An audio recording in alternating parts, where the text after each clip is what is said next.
viaje por el mundo petrolero. Como ya les mencioné, la idea es ir viajando o viendo por dónde va pasando el hidrocarburo desde su formación hasta el derivado, con todas las etapas.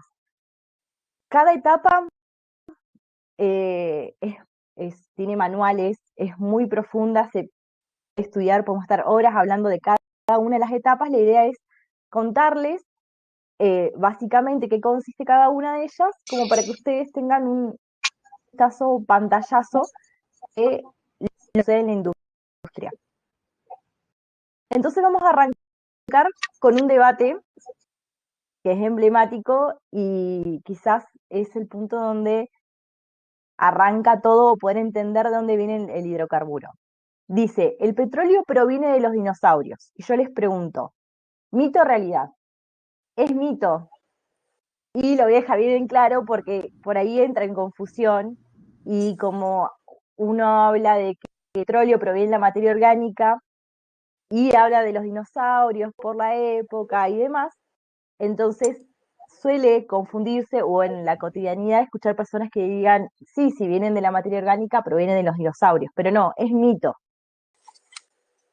El petróleo, los hidrocarburos provienen del zooplancton y fitoplancton, que son microorganismos. Los dinosaurios acá no tienen nada que ver, solamente provienen de estos microorganismos. Fíjense acá en el esquema, son los que podemos ver acá. Acá tenemos una imagen microscópica de estos zooplantos y fitoplantos que son de origen, pueden ser tanto animal como vegetal, pero estamos hablando de microorganismos, algo muy chiquito que se va a depositar. Y todo comienza con la muerte, trágicamente, cuando se mueren estos microorganismos y se depositan en lo que es el lecho, la superficie. Todo comienza desde ahí, pero son pequeños organismos, muy pequeños, que fíjense, van desde 300 a 400 millones de años atrás. Estos mueren, se depositan, sobre ellos van cayendo sedimentos que son pequeños fragmentos de roca que los van enterrando. Obviamente se van enterrando también los restos de animales, pero los restos de animales no entran en juego a la formación del hidrocarburo en sí. Entonces se siguen depositando sedimentos hasta llegar al día de hoy, donde estos microorganismos se conviertan en hidrocarburos que luego van a ser, por diferentes técnicas, producidos. Entonces, acá derribamos un mito, los dinosaurios no tienen nada que ver con la formación de los hidrocarburos. Entonces, vamos a, como ya les mencioné, todo comienza cuando se mueren estos microorganismos, la materia orgánica, que se va a depositar en los lechos. Pero no es que toda materia orgánica que se deposita se convierte en hidrocarburos. ¿Qué sucede? Para que se pueda convertir en hidrocarburos tiene que pasar un montón de condiciones que se deben cumplir al mismo tiempo para que esta materia orgánica se transforme después en hidrocarburos. Y esas condiciones de depositación, que vamos a llamar condiciones de depositación exitosas para la producción de hidrocarburos, o formación, mejor dicho, de hidrocarburos, son, primero, aguas poco profundas, o sea, estos microorganismos deben vivir en aguas, o sea, ambiente marino, poco profundo, como por ejemplo un pantano. Este microorganismo se va a morir, tiene que estar en ese ambiente, tiene que ser un ambiente de baja energía. Esto quiere decir que no haya movimiento de la materia orgánica, no haya movimiento del fluido, del agua en ese caso, o ambiente donde se encuentren los microorganismos. Tiene que haber presencia de nutrientes, tiene que tener bajo contenido de oxígeno, porque la materia orgánica no se puede oxigenar. Si esta materia orgánica se oxigena, ya no va a producir hidrocarburos. O sea, imagínense ya vamos 4 condiciones que si una de estas no se cumple, ya ese microorganismo no va a producir hidrocarburos. Tiene que tener un pH ácido del ambiente y tiene que tener presencia de bacterias anaeróbicas, que son las que después van a trabajar en esta materia orgánica para transformarla en lo que es el hidrocarburo. Como para que ustedes tengan una idea de toda la materia orgánica que se deposita, o sea, que muere y se deposita, eh, ay, perdón, me faltó esta otra condición, que tiene que ser cubierta rápidamente por sedimentos. Recuerden que yo les mencioné que cuando cuando se mueren, se tiene que depositar junto con sedimentos, que son los pequeños fragmentos de las rocas eh, que van a depositarse junto con esta materia orgánica. Y lo que yo les quería mencionar, que acá me adelanté, que para que tengan una idea, entre el 12 y el 10% de la materia orgánica que se deposita se convierte en hidrocarburos. O sea que el 90% aproximadamente se va a oxigenar, va a estar en ambientes marinos, por ejemplo, profundos. Eh, el pH del ambiente es básico, por ejemplo, no va a haber bacterias anaeróbicas, o algunas de estas condiciones no se van a cumplir. O sea, fíjense qué poca cantidad de materia orgánica es la que después se va a convertir en hidrocarburo. Por eso también el hidrocarburo es una reserva no renovable. Y tenemos hidrocarburo, obviamente, pero para su formación necesitamos que pasen millones de años y procesos para producirse. Ok, entonces se murió la materia orgánica, se depositó junto con los sedimentos bajo estas condiciones y entre el 12 y el 10% de la materia orgánica se va a convertir en hidrocarburo. Ahora, esa materia orgánica está en estado sólido. Para que se transforme en líquido, o sea, para que pase a ser un hidrocarburo, esa materia orgánica debe estar sometida a la acción de bacterias. La temperatura, fíjense, estamos ya agregando más restricciones, ¿no? O sea, más condiciones que se deben cumplir para que se transforme en hidrocarburo. Entonces, bueno, temperaturas no mayores a 200 grados centígrados, presiones altas, que estas presiones están debidas a que, como ya les mencioné, los sedimentos se fueron depositando arriba de esa materia orgánica, la fue enterrando y esos sedimentos generan peso, ese peso generan una presión que es lo que va a ayudar a la formación de la materia orgánica. Tiene que pasar tiempo geológico, o sea, tiene que pasar sí o sí un tiempo para que se pueda producir esa materia orgánica, tiene que estar afectado por la radioactividad y la presencia de catalizadores como por ejemplo las arcillas o los esquistos, que son generalmente las rocas en la cual se llama roca madre, que la nombraron, roca productora, tiene estas características. Entonces estas son todas las condiciones para que, listo, ya la materia orgánica se transformó en la materia orgánica líquida, que son los hidrocarburos. Pero hay una condición importante que sin ella yo no voy a poder acumular o producir hidrocarburos, que es la presencia de una cuenca sedimentaria. ¿Qué es una cuenca sedimentaria? Una cuenca sedimentaria es una región deprimida de la corteza. ¿Qué quiere decir una región deprimida de la corteza? Es una región de bajo relieve. Como podemos ver en la imagen, fíjense, acá tenemos una cadena montañosa, unas montañas, ¿y qué pasa con el relieve? Empieza a bajar hasta la zona. Esta zona de bajo relieve es una zona deprimida donde los sedimentos, que como ya les mencioné, son fragmentos de rocas que fueron erosionados, como por ejemplo por el hielo, por la lluvia, por el agua, por el viento, y son transportados. ¿Cómo pueden ser transportados? Pueden ser transportados por el viento, en ese caso los sedimentos transportados son más chicos y uniformes, por el agua o por el hielo. En el caso del hielo, por ejemplo los glaciares, puede transportar sedimentos de tamaños variados. Ok, estos sedimentos son transportados y llevados a estas regiones de depresión, ¿no? Que estas se producen debido al movimiento de las placas tectónicas, ¿no? Las placas tectónicas en su comienzo, especialmente las placas tectónicas continentales, ya que tenemos dos tipos de placas tectónicas, continentales y oceánicas o marítimas. Inicialmente estas estaban unidas en una sola placa tectónica que se llamaba o se denominaba Pangea. Estas placas comenzaron a moverse hasta estar en la posición en la que conocemos ahora, formando los continentes, los océanos y demás. Este movimiento de las placas tectónicas provocó que se alejaran o se acercaran esas placas tectónicas. Esa interacción entre ellas es lo que produce estas depresiones. Entonces, estas son las zonas donde se van a producir o formar las cuencas sedimentarias, que es la principal condición para que tengamos hidrocarburos.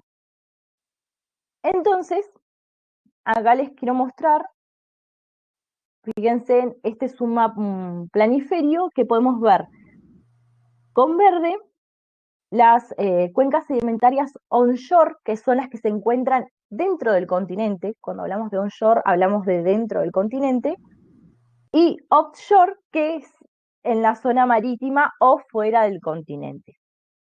Como para que tengan visualmente dónde podemos encontrar cuencas sedimentarias. Y ahora nos vamos a ir a Argentina. Y Argentina tiene 24 cuencas sedimentarias, acá las nombré a todas, una lista de las cuencas sedimentarias, y podemos ver en el mapita todas las cuencas sedimentarias. Pero de estas 24 cuencas sedimentarias, solamente 5 son cuencas productoras. O sea que de estas cuencas sedimentarias, solamente 5 poseen hidrocarburos. La cuenca del noroeste, que podemos ver acá, la cuyana, o de Cuyo, la neuquina, la San Jorge y la Austral. Acá pueden ver en el mapa, fíjense que lo que está en rojo son las cuencas, cuencas productoras de gas, y en verde las zonas en las que se produce petróleo. Ok, ahora vamos a entrar en un concepto que es de sistema petrolero. Ya vimos dónde se depositaba, o sea, cómo se forma el hidrocarburo, dónde se deposita. ¿Qué sucede? Se depositan en cuencas sedimentarias. Las cuencas sedimentarias, hablamos de cuencas antiguas, que bueno, se siguieron depositando sedimentos y se empezaron a generar lo que se llaman estratos, y esos comienzan a modificar su forma debido a ese movimiento de las placas tectónicas. Entonces, todo eso permite la formación de lo que se llama sistema petrolero. Un sistema petrolero es un conjunto de elementos y procesos que son importantes para que se pueda acumular los hidrocarburos. Primero, ¿qué es lo que vimos hasta ahora? Arranca con lo que es generación de hidrocarburos, donde se deposita la materia orgánica. Esa materia orgánica hace todo el proceso de que se convierte en hidrocarburos, y todo eso lo hace lo que se llama el elemento roca madre o roca generadora. Esta roca madre o roca generadora es la rica en materia orgánica, que es la que produce el hidrocarburo, ¿no? Ahí se va a producir lo que es generación, depositación y maduración. La roca madre empieza a producir el hidrocarburo, se produce hasta que llega un momento que está tan lleno de hidrocarburos que el hidrocarburo sale de la roca madre y se produce lo que es expulsión y migración primaria. La migración primaria es cuando se mueve el hidrocarburo desde la roca madre hasta un punto fuera de esa roca madre. Eso es lo que se llama migración primaria. Ahora, ese hidrocarburo cambió de ambiente, está en otra roca y comienza a moverse. Ese movimiento, por medio de lo que se llama medio poroso, que son los espacios que no están formados por granos en la roca, se empieza a mover a través de ahí, son conductos en las rocas, y eso se llama migración secundaria, hasta que alcanza una roca reservorio que se caracteriza por tener porosidad, que son, como les mencioné, el espacio que no está formado por roca, por granos en la roca, o sea, el espacio vacío que está formado o ocupado por fluidos, y que permite también el desplazamiento de los fluidos de ella. Esa roca reservorio es la que va a almacenar el hidrocarburo. Pero para que se pueda almacenar o acumular y preservar, que es el otro proceso, necesita dos elementos más. Una es lo que se llama roca sello, que es una roca que se caracteriza porque impide que el hidrocarburo se siga moviendo y necesita también la formación de una trampa. Una trampa es una estructura geológica que permite la acumulación de los hidrocarburos. Todos estos elementos y procesos tienen que producirse en simultáneo. ¿Esto qué quiere decir? No me va a servir de nada que el petróleo sea expulsado, migre, llegue hasta la roca sello y no haya trampa, porque no se va a acumular el hidrocarburo, o que se produzca el entrampamiento después de que el hidrocarburo se siguió desplazando, porque no va a permitir la acumulación. Entonces es muy importante que todos estos procesos y elementos se relacionen, se produzcan en forma simultánea o temporalmente. Ok, esto es lo que es concepto de sistema petrolero. El sistema petrolero está asociado a lo que es un reservorio yacimiento convencional. Seguramente muchos escucharon de lo que es convencional y no convencional. Entonces, vamos a ver un poquito lo que es reservorios no convencionales.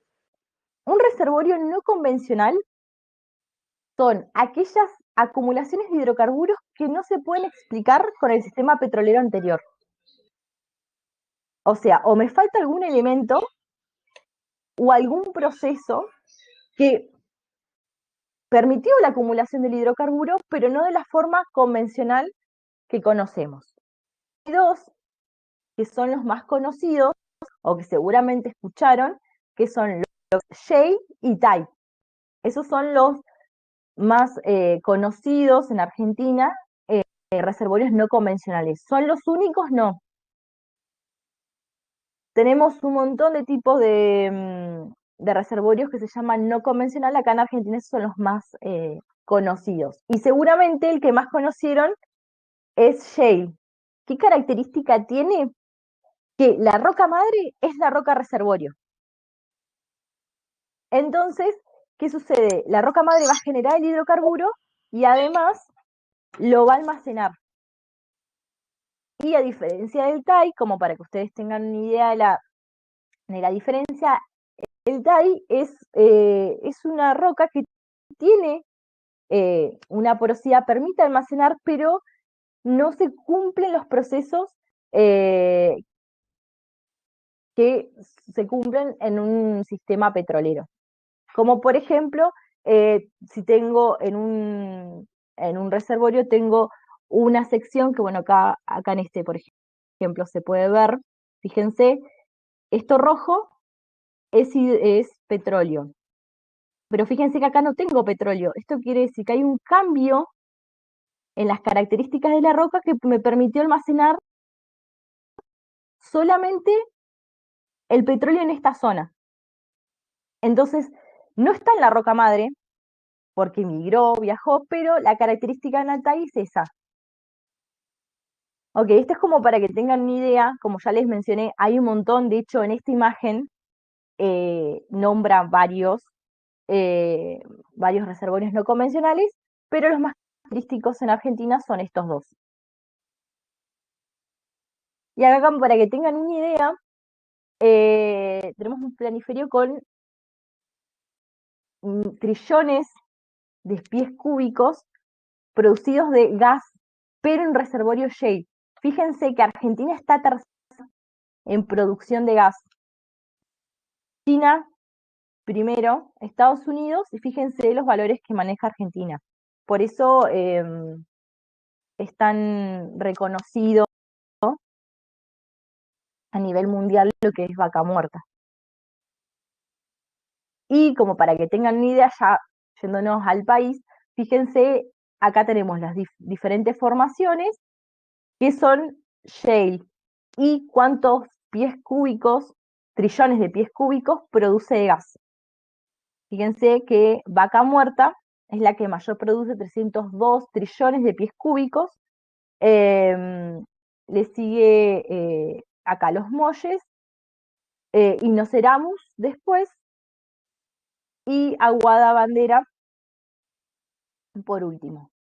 Tanto de formación monos como cacheuta no son shale. Pero esto es como para que tengan una idea y vean eh, cuánto se produce en reservorios. Hablamos siempre de shale, que es lo más popular acá en Argentina. Hay algunos TAI, pero lo que es reservorio shale es lo más popular ahora en la actualidad. Hasta ahora vimos cómo se formó el hidrocarburo y dónde lo encontramos. Pero ahora, nosotros estamos en superficie y les pregunto, ¿cómo encontramos los hidrocarburos desde superficie? Métodos de exploración, exactamente, son los métodos que se utilizan para encontrar los hidrocarburos. Ahora, vamos a ser un poco más específicos. ¿Qué método de exploración conocen? Que es el primero en realidad, que es geología de superficie, que es primero analizar lo que podemos encontrar en superficie de los estratos o formaciones. Luego van a ir los métodos potenciales, métodos sísmicos y lo más importante, o quizás ya más metidos dentro de la industria, que son los pozos, la perforación de pozos. Dentro de las sísmicos tenemos dos, sísmica 2D y 3D. Vamos a ver una idea de qué consiste cada uno de estos métodos. Ok, primero, lo primero que se hace es lo que es geología de superficie. La geología de superficie consiste en estudiar los afloramientos. Los afloramientos son formaciones que podemos encontrar en superficie. Se hace análisis y después de eso se ensaya las muestras, se mide porosidad, se mide permeabilidad, se mide la composición de la roca, se hacen todos esos tipos de ensayos en laboratorios y luego se va a lo que es los métodos geofísicos, que son estos tres. Los métodos potenciales, sísmica 2D y sísmica 3D.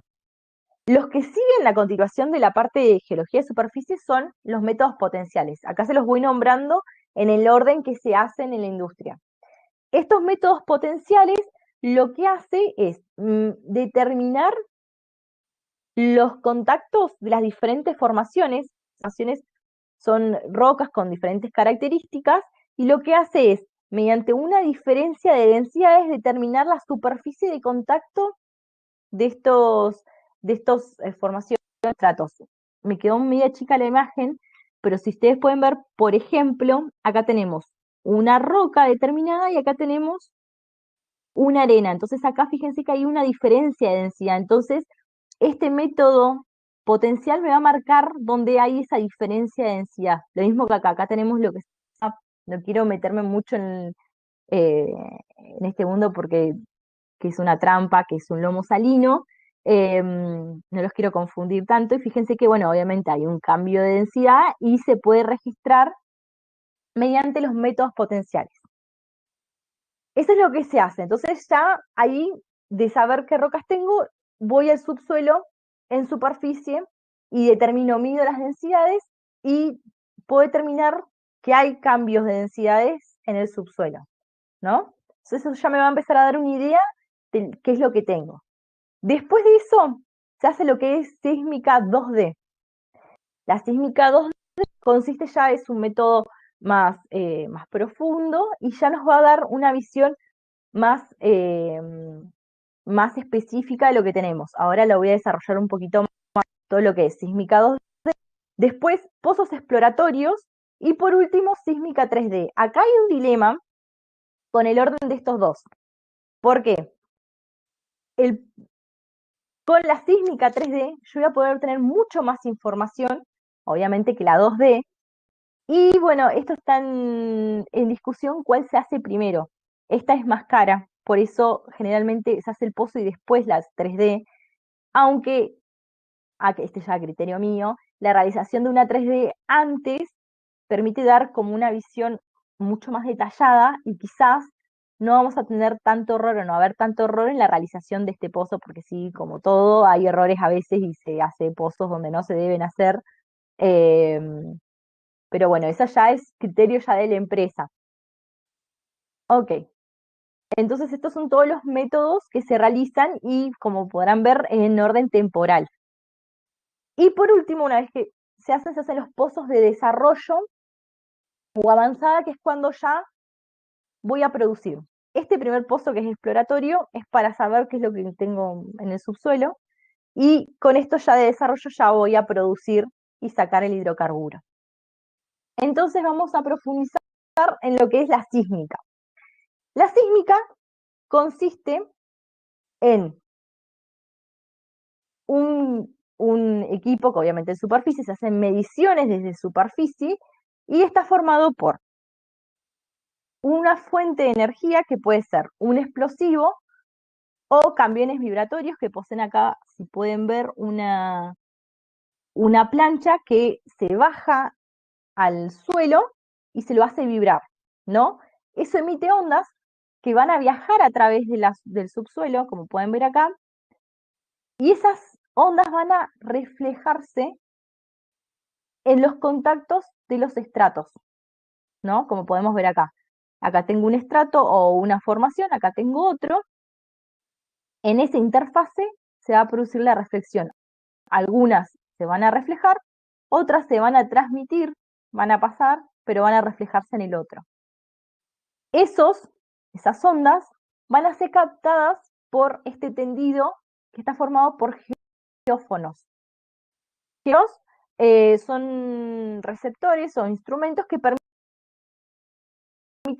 medir esas ondas. Específicamente lo que mide son tiempos de tránsito. Esto quiere decir el tiempo que tarda la onda en viajar desde esta fuente y ser captados por los geófonos. Todos esos datos, toda esa información es captada por el camión de registro. Acá hay una foto real, esta particularmente la saqué yo y esta también. Eh, lo que hace es captar toda esa información de los geófonos, la captan, luego va a ser procesado, tiene un montón de procesos en el medio, porque no solamente va a captar estas ondas, va a captar ruidos, no solo del subsuelo, sino ondas que no deseo.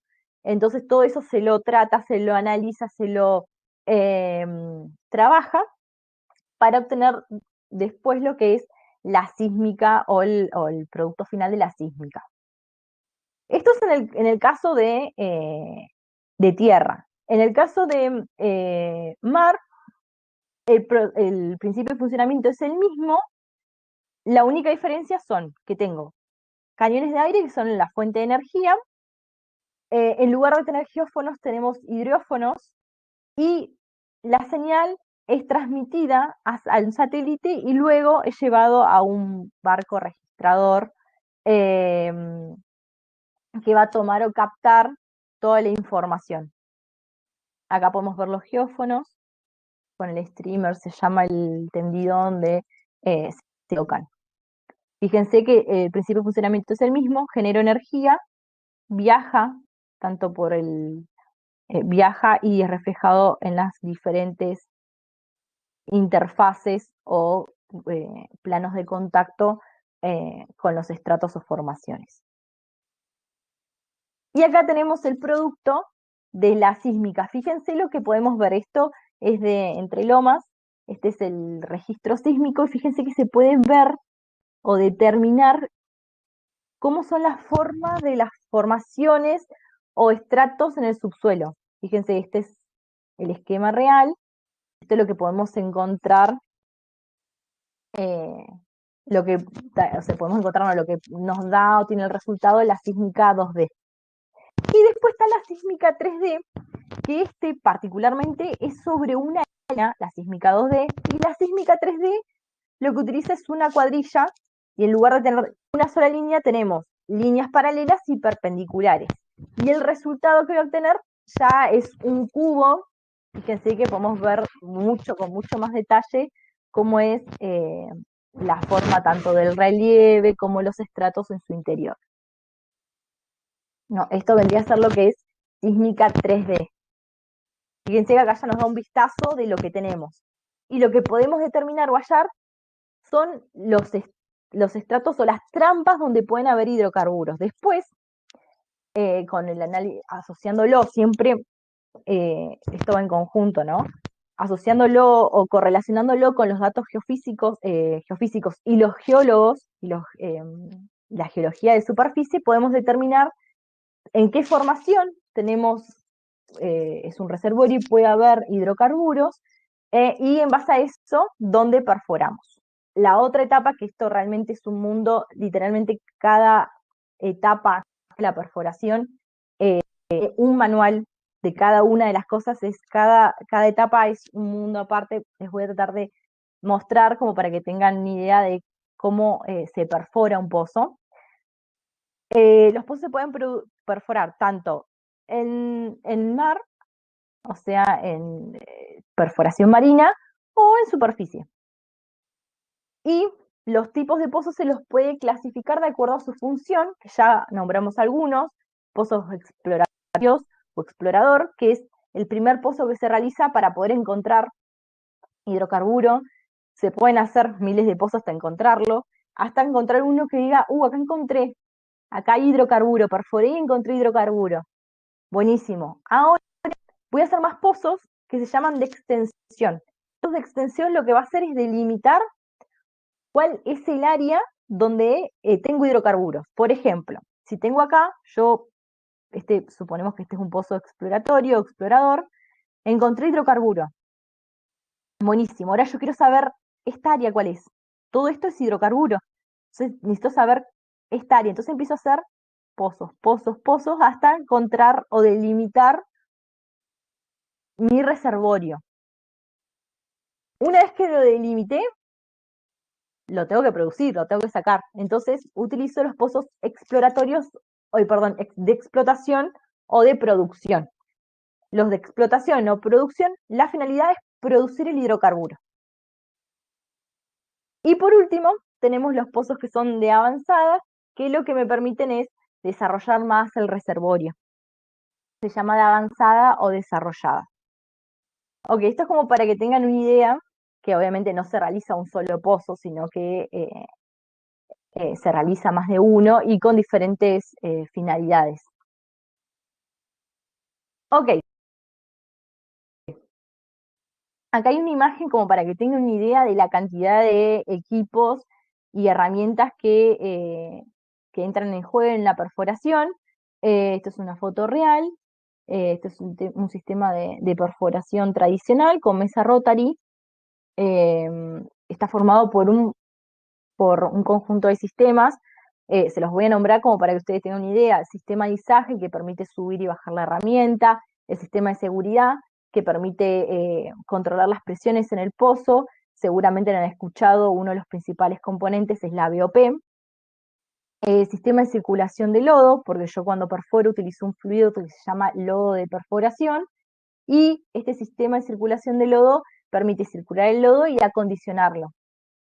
El sistema, bueno, les dije, el sistema de seguridad, el sistema de izaje, estos son los principales sistemas. Es como para que tengan una idea. Los chicos de la Tecnicatura en Petróleo lo van a poder ver con más detalle en perforación. De hecho, vamos a ver cada uno de los elementos, con qué función, detallado y demás. Acá hay un esquema como para que tengan una idea y conozcan algunos de los nombres de los elementos que conforman este sistema. Este es un sistema convencional de mesa rotary.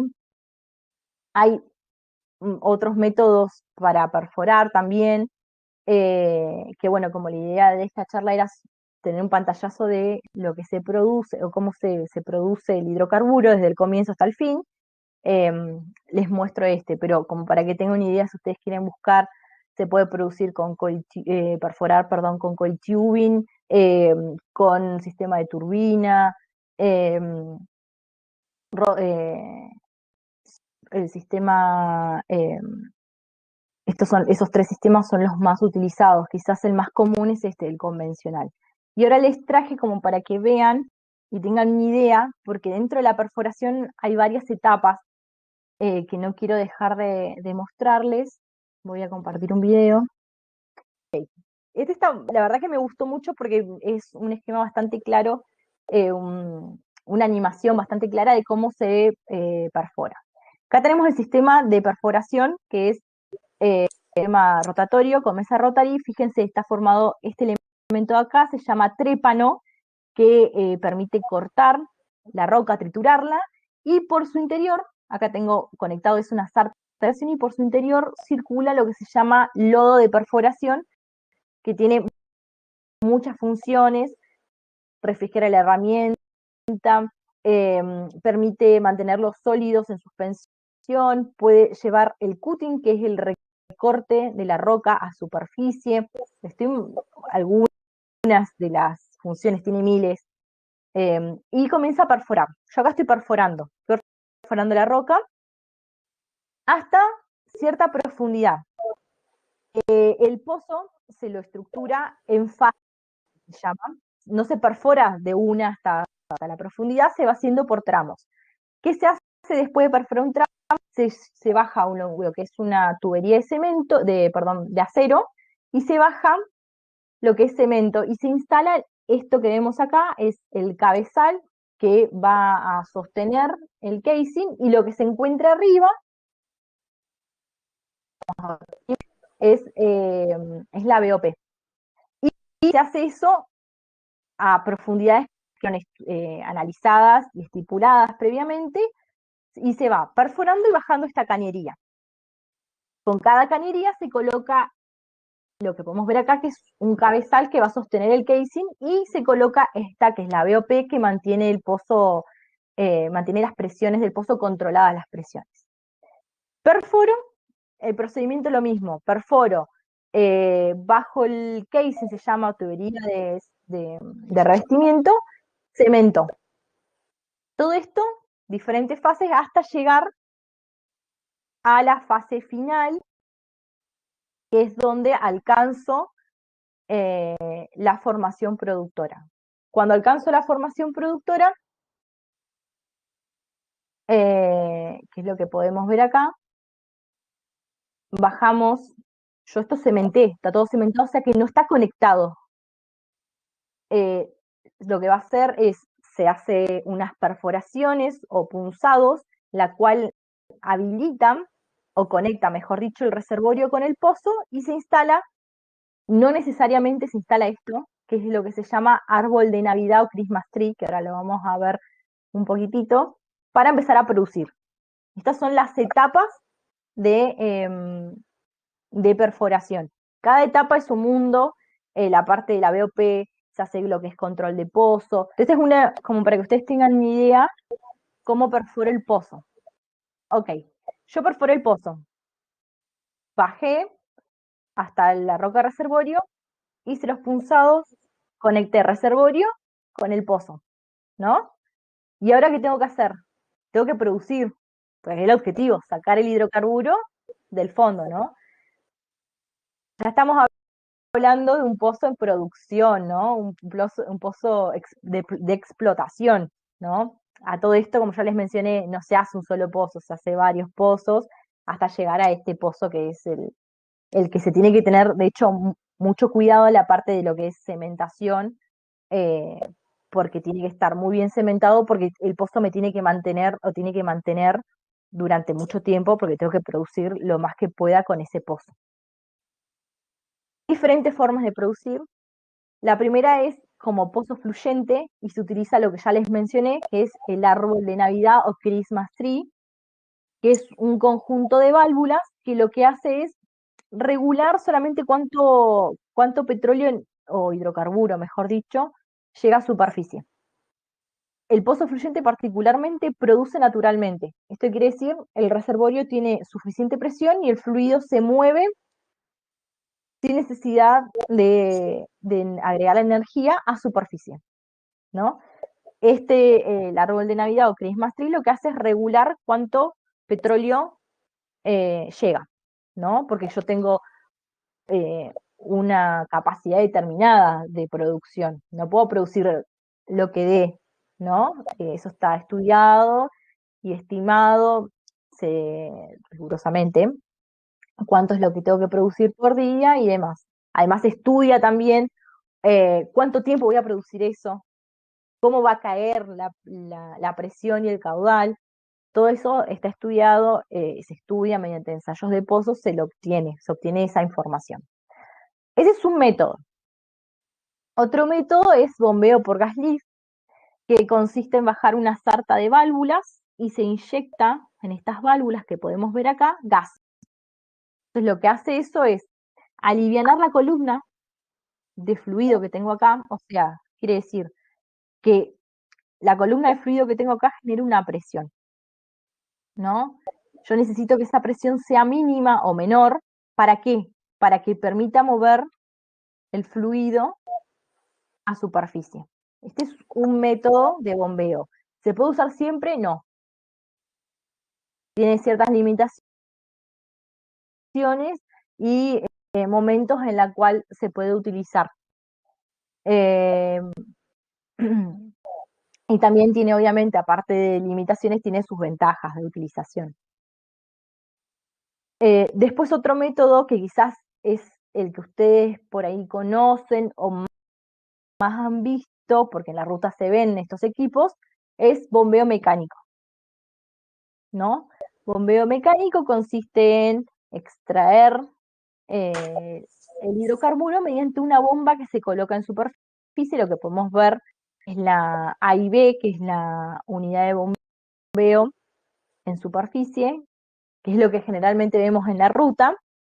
Y bueno, esta consiste en extraer hidrocarburo mediante una bomba mecánica.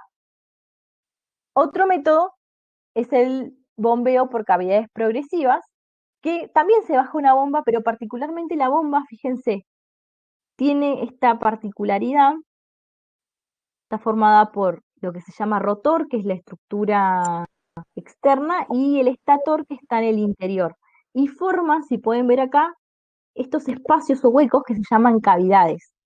Por estas cavidades voy a desplazar los fluidos a superficie.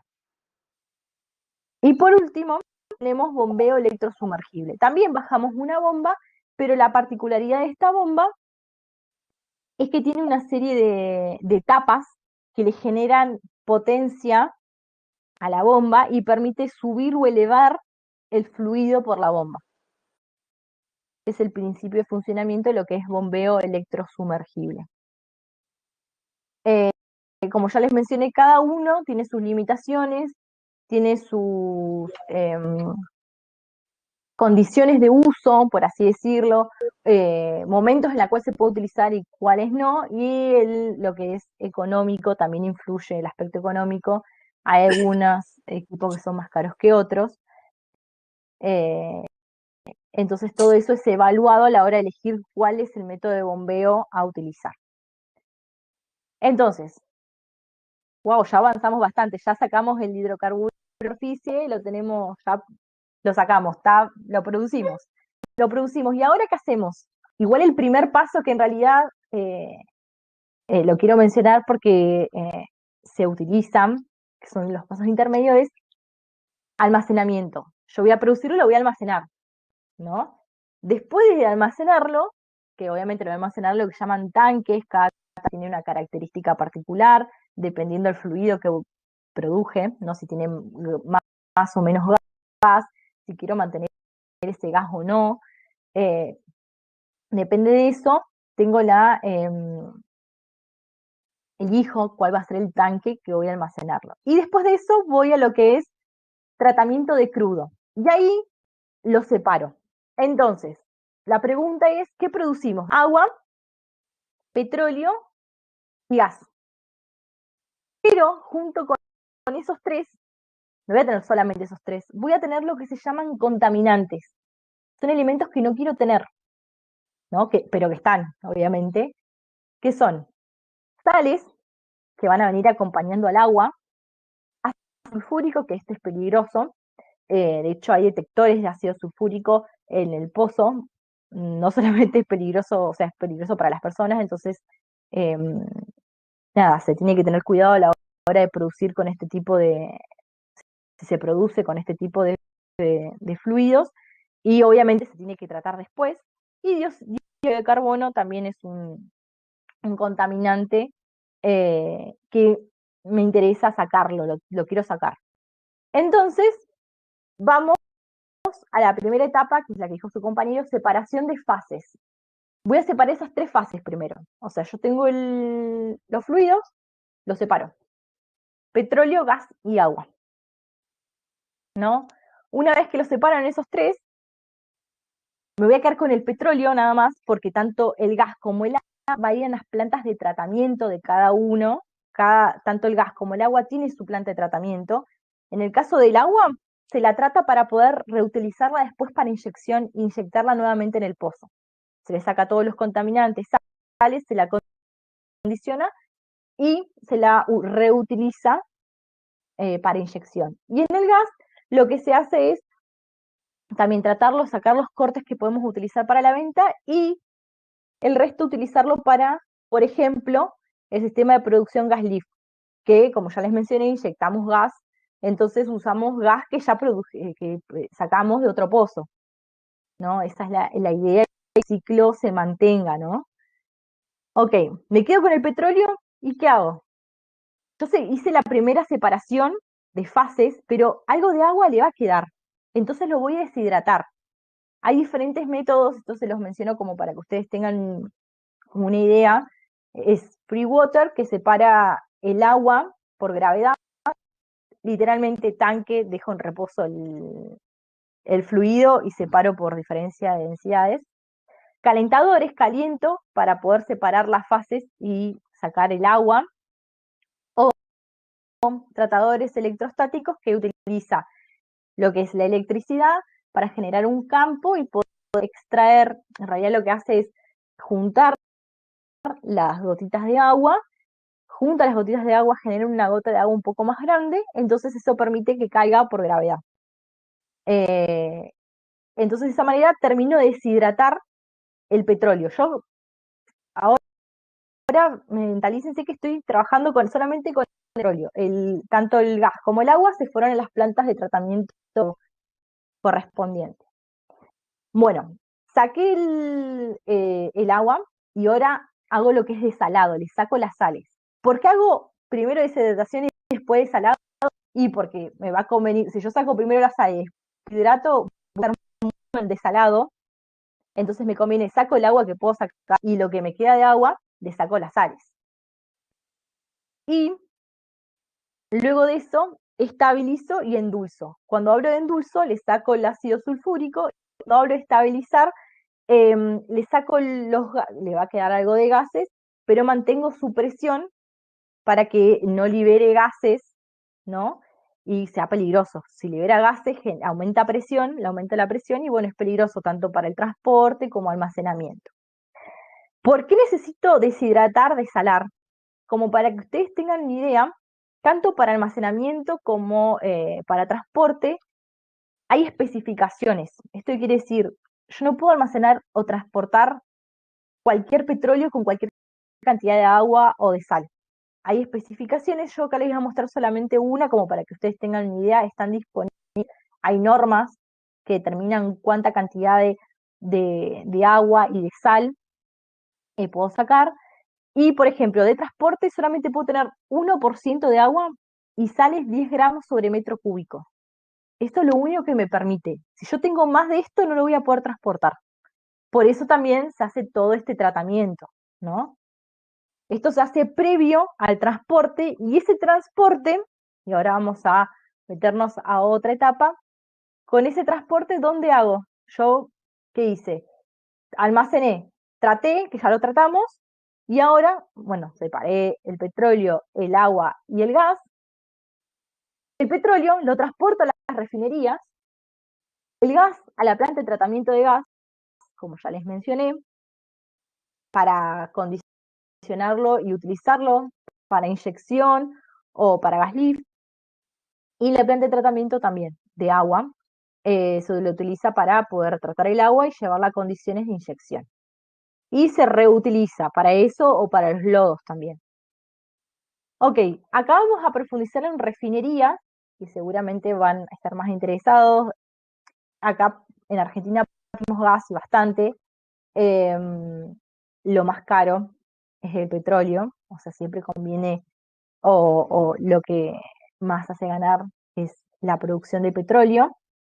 Bueno, vamos a profundizar en lo que es petróleo y nos vamos a las refinerías, ¿no? Ya lo traté, separé petróleo, gas y agua a su planta correspondiente y ahora me voy con el petróleo de la refinería.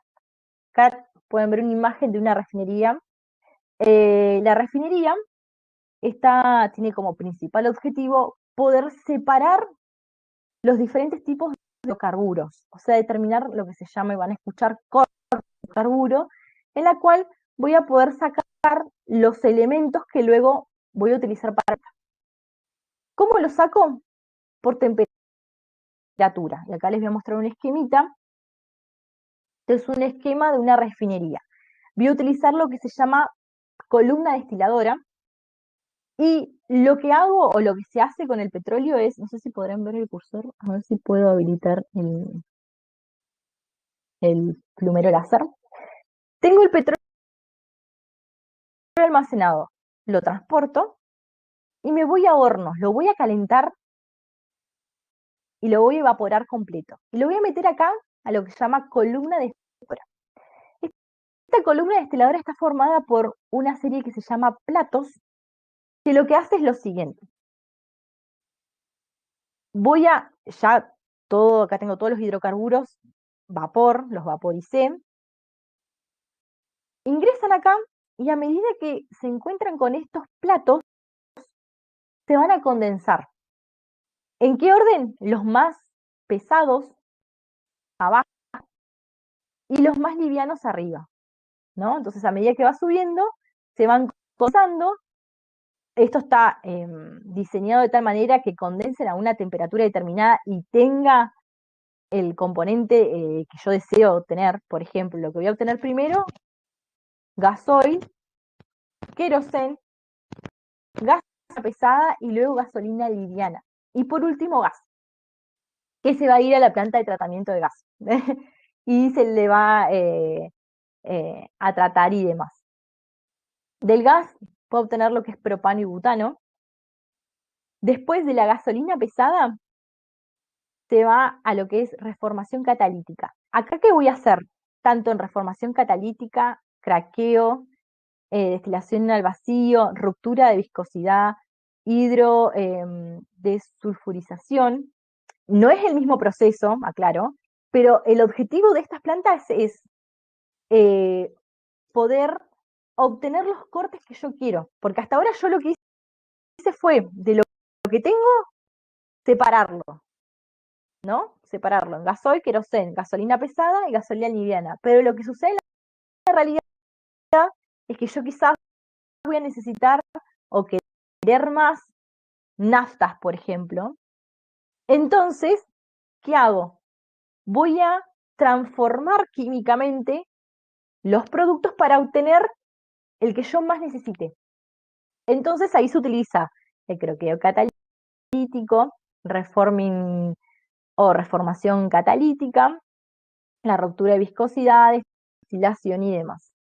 Entonces, en todos estos procesos obtengo lo que es, como ya le mencioné, propano, butano, naftas virgen, nafta, combustibles, gasoil, diésel oil, fuel y todos los derivados de los hidrocarburos que luego son utilizados eh, para, en algunos casos, combustibles, para autos, para aviones y demás. Em, y bueno, y otros para obtener lo que son los derivados. Acá les muestro un esquema como para que tengan una idea qué es lo que se obtiene, tanto en lo que es gas natural, como el petróleo en las refinerías. Igual en el caso del petróleo ya mencionamos los productos, y fíjense en la planta del gas, voy a tener etano, líquidos de gas natural o LGN, propano y butano, gas eco. Esto tiene la planta separadora o la detratadora de gas. Y bueno, estos son los productos de la parte de refinería, que ya los vimos. Y bueno, les di como un pantallazo de cómo se obtiene. Y ahora nos vamos a los derivados. Como saben, en la vida cotidiana hay un montón de productos que usamos que derivan del petróleo. Uno por ahí cuando habla de petróleo lo primero que se imagina es combustibles, ¿no? Pero hay un montón de productos que están hechos o en base a derivados del petróleo. Y acá les doy un pantallazo, por ejemplo, venenos. Bueno, la gasolina es lo más común, lubricantes ya mencionaron, los neumáticos están hechos con compuestos de hidrocarburos, parafinas, detergentes, los plásticos.